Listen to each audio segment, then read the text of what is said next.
When discussing high performers, we often overlook up and coming talent. And today we are highlighting next generation talent. This is Neil Wattier with the AMPT Mental Performance Podcast, talking today to John Clayton. John, how you doing, man?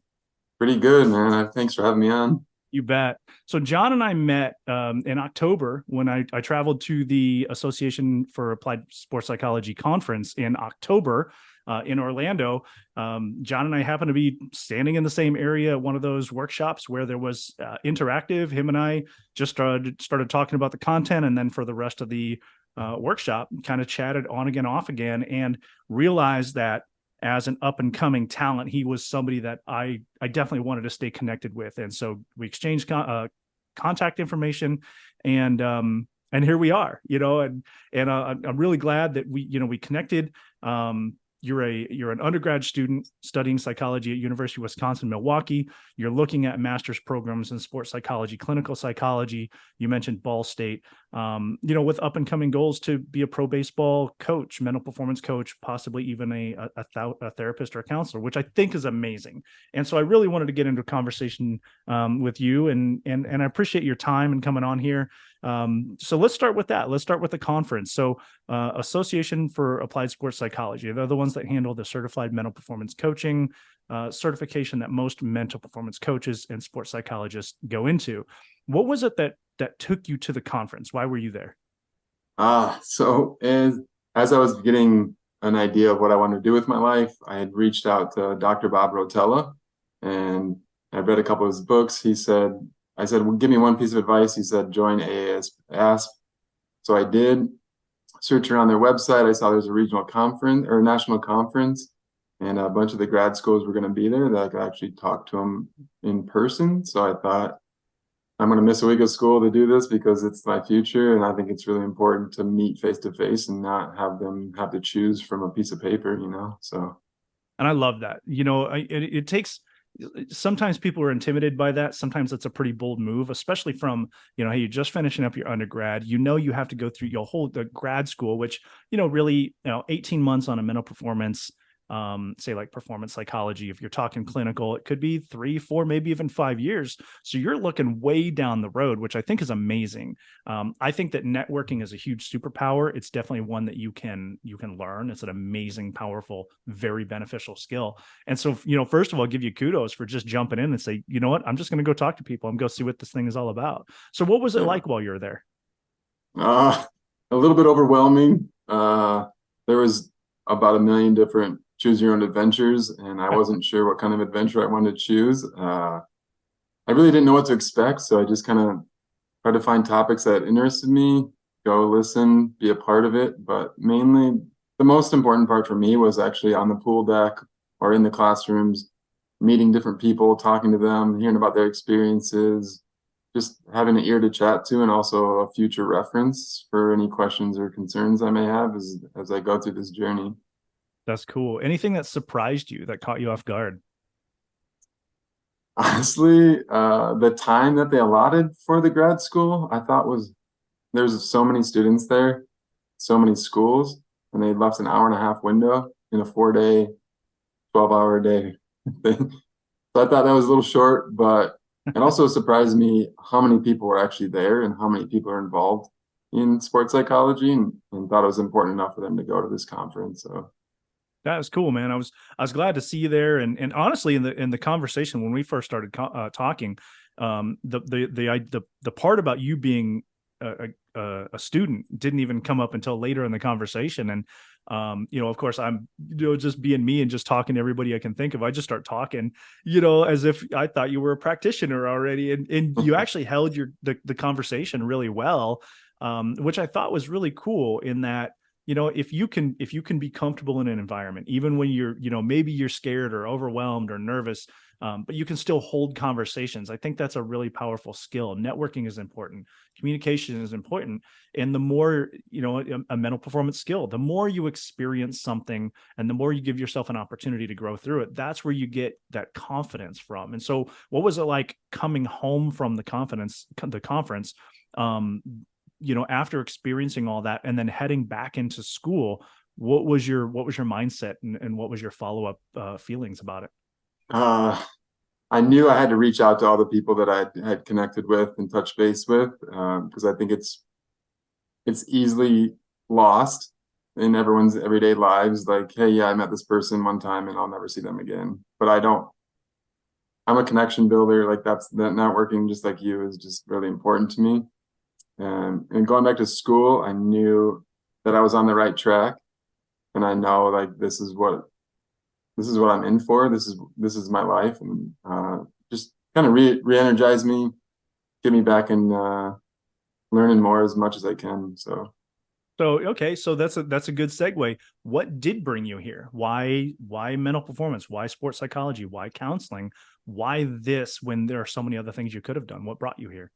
yeah, it's a great question. As I was telling you earlier, I just wrote my personal statement, and you have to kind of tie all that together. And like sports have been a huge, if not the biggest part of my life for my whole life. I've been playing sports on and off my whole life, and watch them, play them, talk about them, any of that. So that's the sports angle. And then a few years back, I talked to a therapist and like went to therapy, and just the results from my own mental game, like I just felt so much better and feel like a new person. And I think it's important to now give back.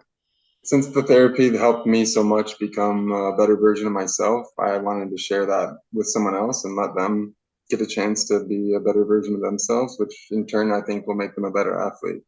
Nice. What did your sports journey look like? Where did what was it, what sports did you play? What level? Like what did that look like for you growing up? Yeah, in high school I played baseball and football, and then after high school continued with softball, flag football, those kind of things. And then I moved to Denver about 10 years ago and got into Australian rules football.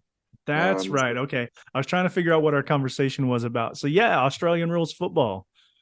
yeah, so the reason I was in Florida to begin with was our national tournament was in Tampa that weekend before the ASP conference. So I just drove over after that and went to the conference. So yeah. Nice.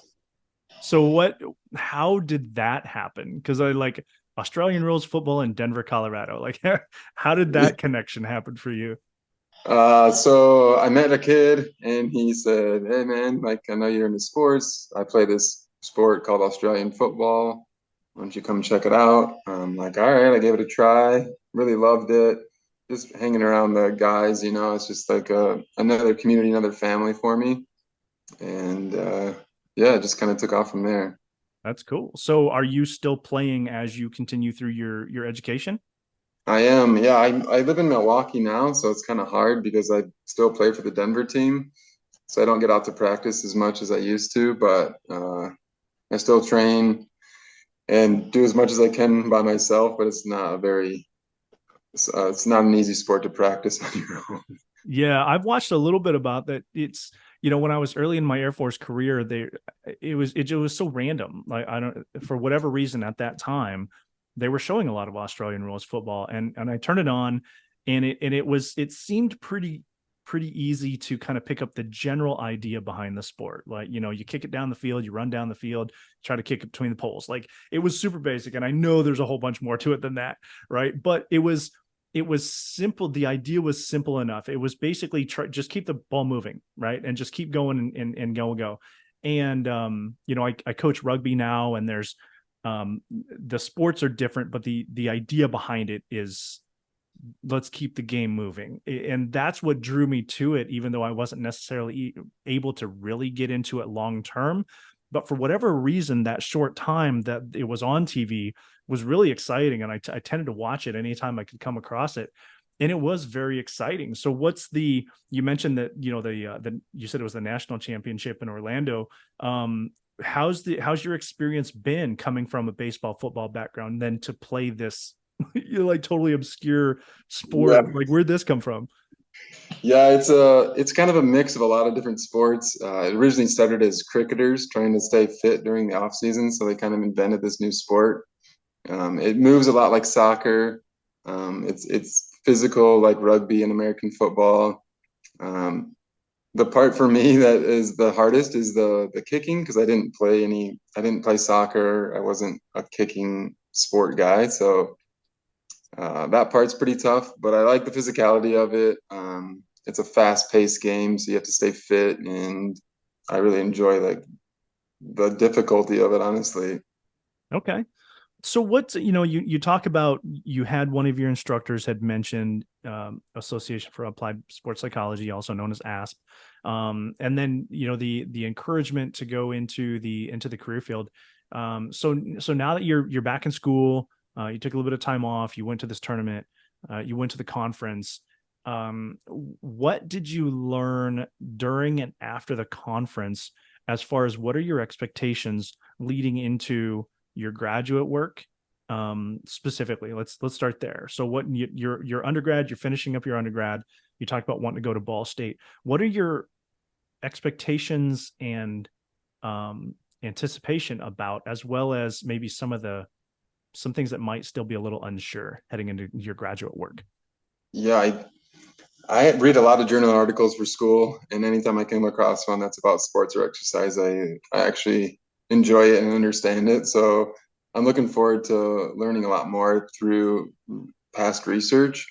My background is not in research. I don't know a lot about research, but I know that I'm going to be getting a heavy dose of it.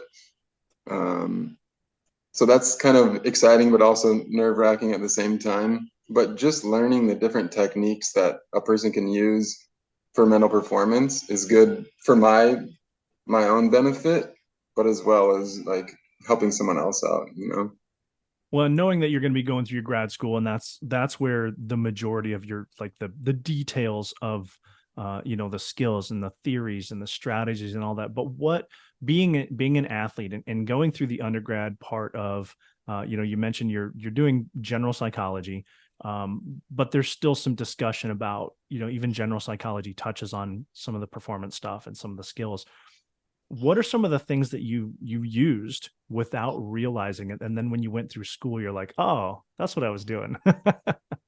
That's funny. A lot of the visualization, I remember reading an article about Michael Phelps back in the day about how he visualized his races and uh, actually won a gold medal with his goggles completely filled up. I don't know if you know that story or I not, do but know that story. It's a great story.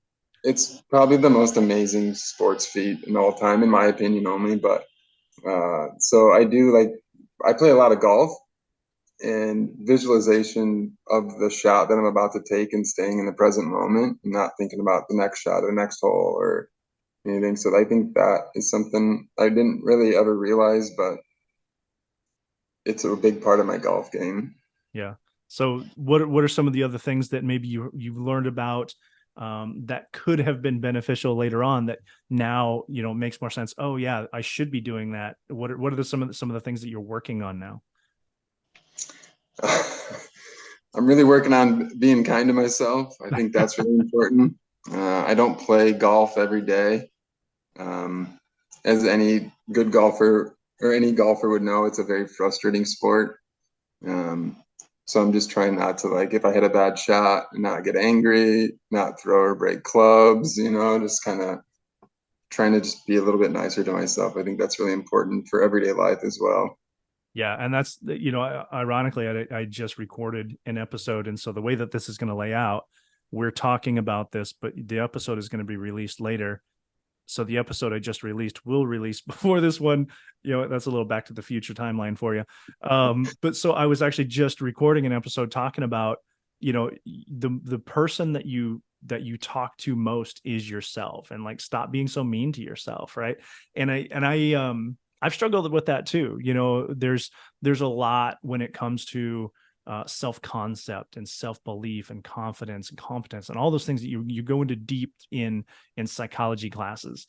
And I think there's a lot of misunderstanding when people hear things like self-esteem and self-confidence and stuff like that. Like, it sounds so flowery and like, oh my gosh, we're talking about, this again. But I think the conversation is misunderstood, because you don't build confidence and self-esteem by focusing on confidence and self-esteem. Like, they're the result. It's almost like emotions. Like, you shouldn't worry about being happy, you should worry about being effective and fulfilled, and then you feel happy, right? And so I Mhm. think there's something to be said for the power of self-talk and the power of perception and the power of trusting the process of even in the frustrating moments. Like, you got to take a breath, you got to use visualization and try to figure out, okay, how can I just focus on the next shot? There's nothing I can do about it. And that's a lot of what we do in mental performance. And of course, it's much easier said than done. Like, For sure. don't confuse simple with easy. Like, what we do is really simple, but that doesn't mean that it's easy. Because I get it. Like, I'll go golfing with my wife and she's like, man, you are really upset. Like, you need to work on your breathing techniques. And I'm like, yo, who's coaching who now? Yeah, I know it's easy to get lost in the, like I think the biggest problem is we watch the pros. They don't hit bad shots. They miss by 6 feet, they're upset. Yeah. Right. And Well, and the it social translates. comparison is tough. Like, Yeah, and you even said it. You're like, I don't play very often. I rarely play, and I need to get back to it, especially being here in Phoenix. It's, the weather's finally starting to turn nice. I need to get back out and play. And I'm just preparing myself like, man, you haven't played in 6 months. You better be ready for a tragedy. I sometimes feel the opposite. I feel like if you haven't played in 6 months, things are going to go great. Yeah, maybe. Who knows? I was talking to that about who was I talking to?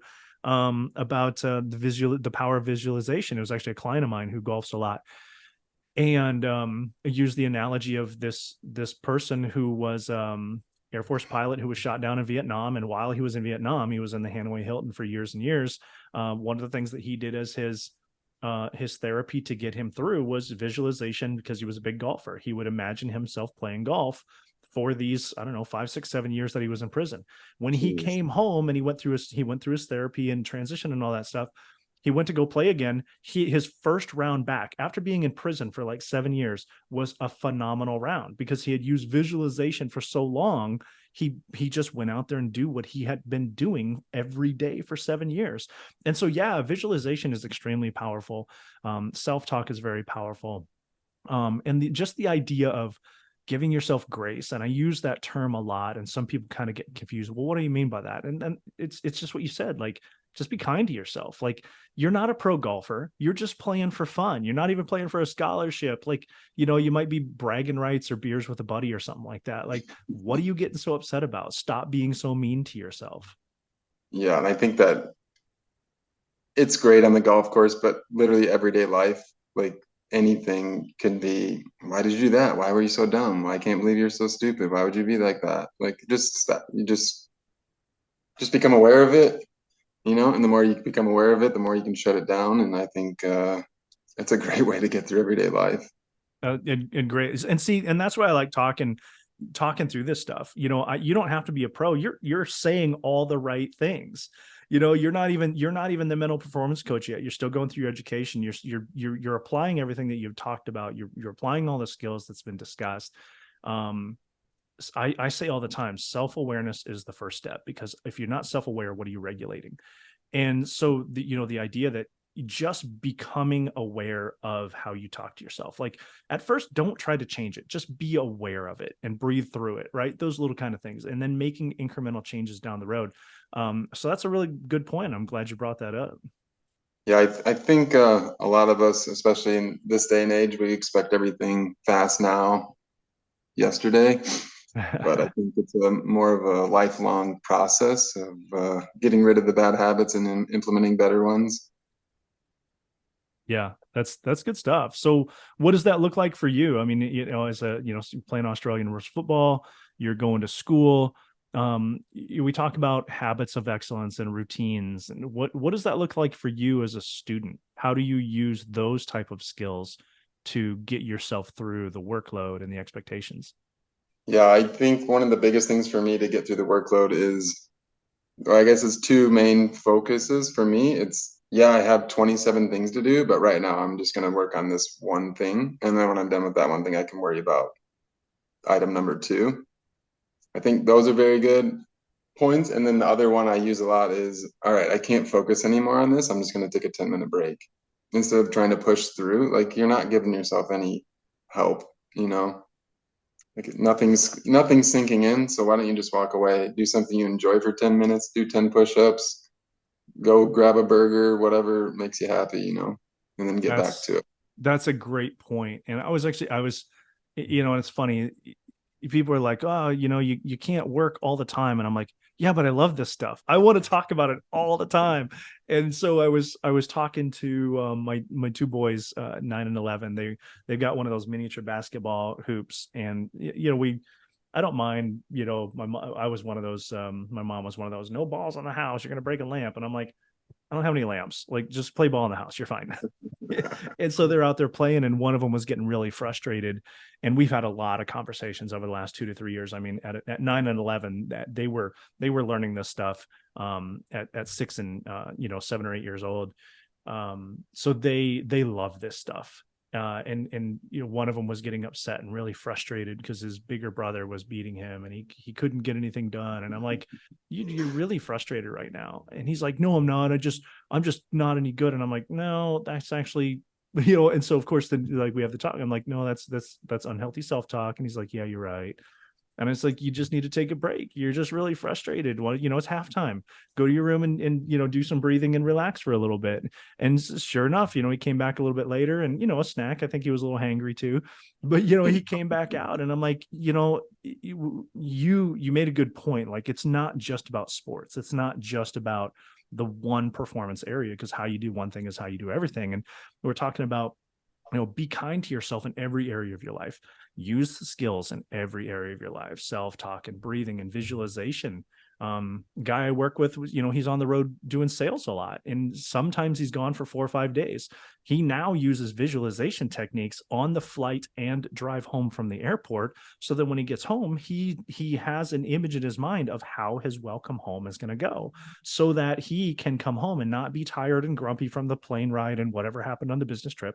He comes home and he's present with his wife as he's transitioning home. And so, it's a great point. Yeah, you need to be able to make sure that you're doing these things in every area of your life. It's not just about your golf game.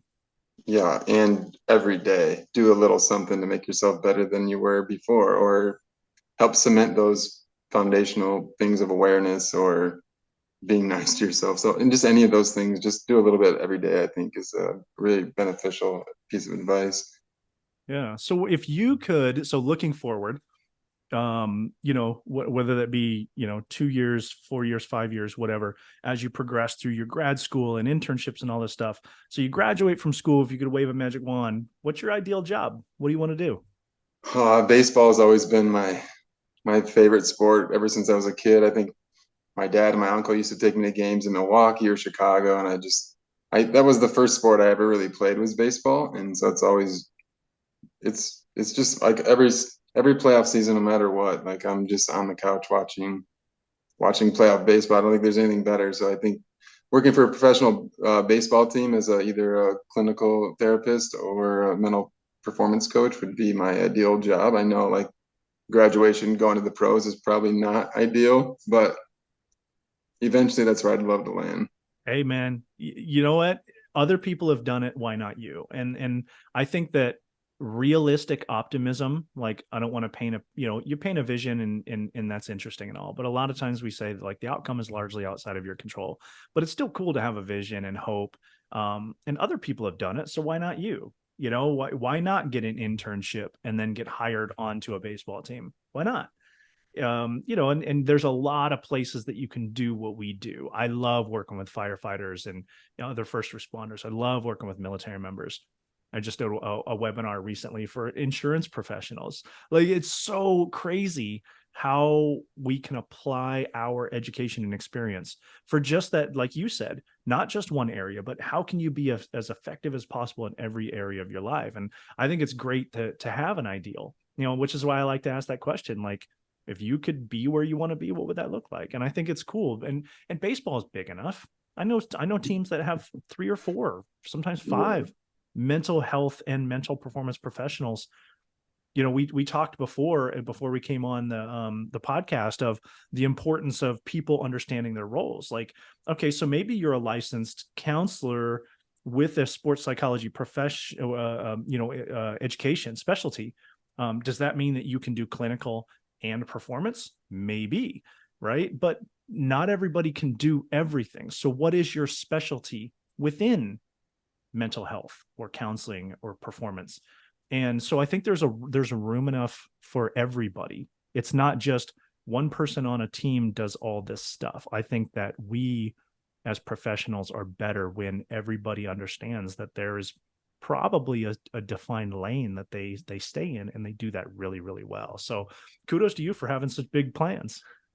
Yeah, like I said, it's been brewing for several years. I went to college when I was young, just wasn't for me at that time. Did a lot of years in construction, and then ended up honestly hurting my back and deciding it was time for I wanted to play golf when I was 60, so I decided it was time for a change, and that's kind of how I got back into it. So That's awesome, man. So what are some of your other thoughts? Good, bad, concerns, excitement, like what's on your mind as you're traveling through this journey? yeah, I think a lot about the different athlete personalities, and mental health is still kind of seen as I have a problem versus I can make myself better. And a lot of people don't believe in it when everything comes through your brain.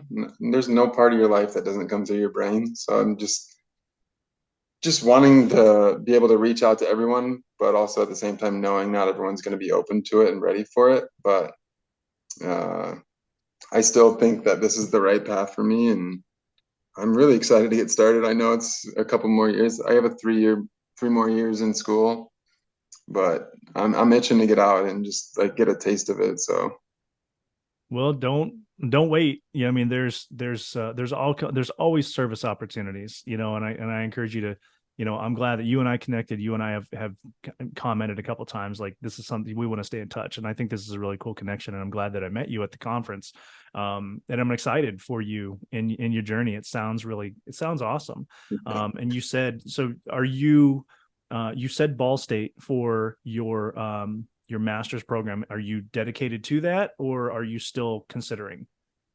uh, I just talked to them the other day, and they said 75 people applied, 7 or 8 get in, Oh, and that's kind of across the board pretty much. I mean, there's about 50 applicants for about 5 to 10 spots. So okay. uh, I don't know. I just know in my heart that Ball State's the right place for me, but that doesn't mean that they're gonna see it the same way. So I'm open to other opportunities. I just really want to get into sports and clinical. So I'm just open to other programs of that nature. Okay. Well, and that's a great example of you do the best you can, but the outcome is largely outside of your control. Like you said, like you could be the best candidate in your mind. Maybe you are the best candidate, but that's still not a guarantee. Like Yeah. there's other people, there's some type of considerations out there that you have to accept, that whether you're talking about life, business, sports, outcome tends to be largely outside of your control. You do what you can, and you have this goal in your vision, and you want to drive for it. You have to understand that it may not happen, and it's not that you need a plan B. It's you have to be mentally adaptable. Go drive for your dreams. And I'm really hoping for you, because it sounds like Ball State is a great place. Sounds like you're really dedicated to it. And I hope you get it. I'll keep up with you and understand. So when are we looking at, like, application selection? What's the timeline for that? Yeah, so applications are due January 15th. Like I said, I got a chance to speak with them in person at the ASK conference. Both Dr. Blom and Dr. LeBeau were both there, and they're the two heads of the department. So I think that was a huge advantage for me. So they're due the 15th, and then school starts, I believe, in early May, or sorry, early August of Okay. next year.